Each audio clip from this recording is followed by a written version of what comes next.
Well, I was home over the weekend and I was able to get to 9 more of Iowa's wonderful counties.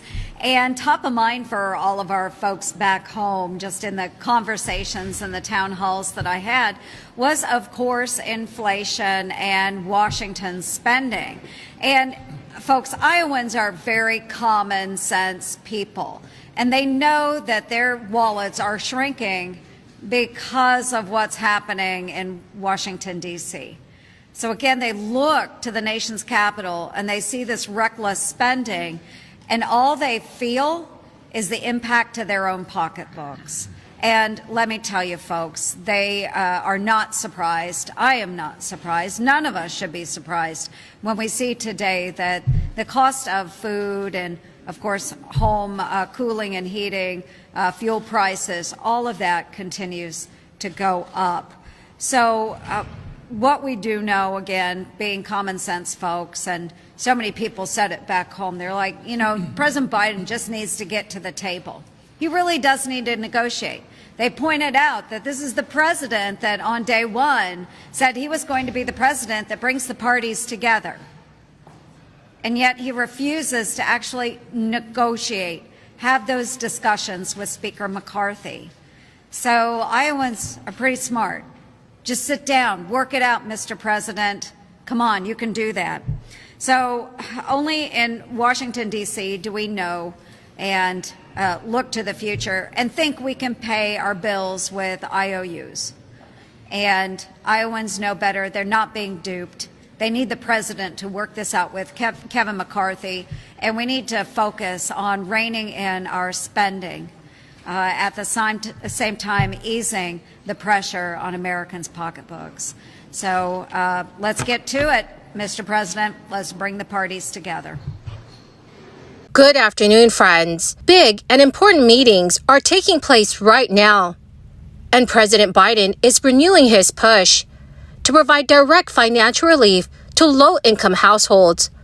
Officials have confirmed that the president wants to cut the poverty rate with the help of expanded credits. This may mean monthly relief checks that are worth up to $2,000.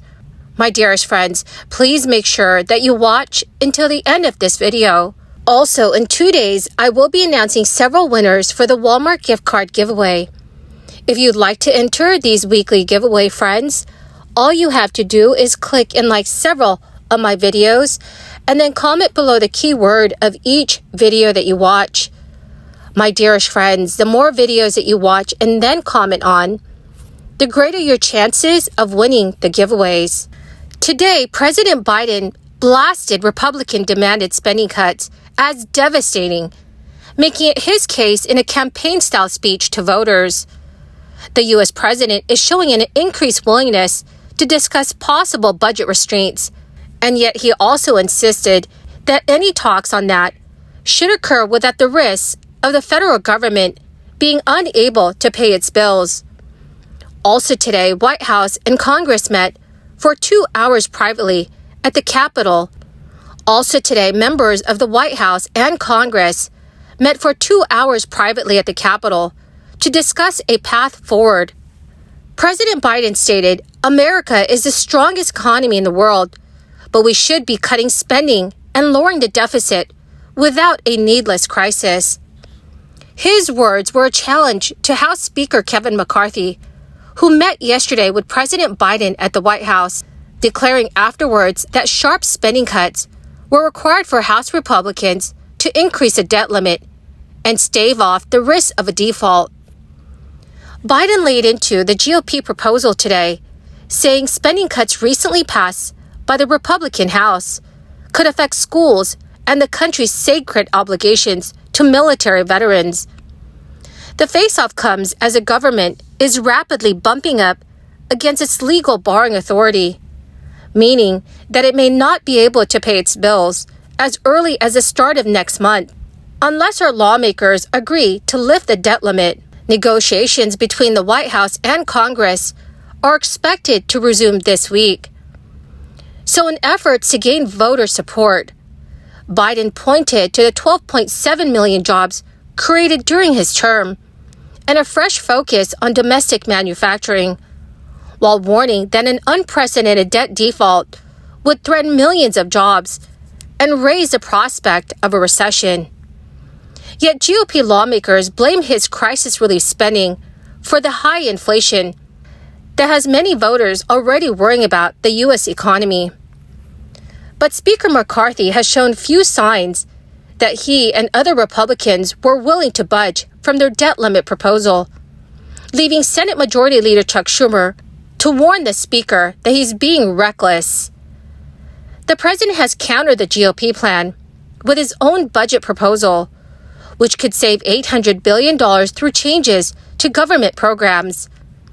Of that sum, President Biden said that $200 billion over 10 years would come from expanding Medicare's ability to negotiate on prescription prices.